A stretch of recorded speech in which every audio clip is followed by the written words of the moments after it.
eto naman. Oh, Yes. ayun naman. Oo. Ano yung friend? Si Barbie. Oo. Aminadong naiisip na ang kasal kay Jack Roberto. Oo. Mm. Sa tamang edad naman na sila, di ba? Yes.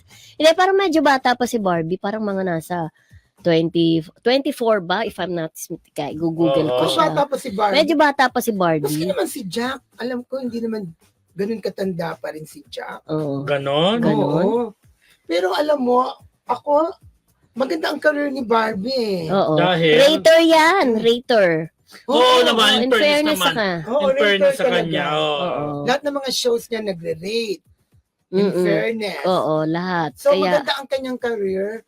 Pwede talagang, Pero, I don't, hindi sa nai- panahon ngayon, ha? naiisip pa lang naman. Naiisip pa lang naman. Mm-mm. So baka yung pag-iisip na yun, matagal pa yan. Mm-mm. As in? Si Jack Oo. nasa right age na kasi 30 na siya. Oh. Si Barbie Fortesa is 26. Oh. Pero kung isipin mo, pwede na Pwede rin. na talaga. Kaya lang nasa peak ngayon si Barbie ng career Kaya niya. nga. Mahirap ano yan, pag nasa peak ka ng career, wag mo munang, Mm-mm. diba? Lalo't ngayon, nasa Canada sila.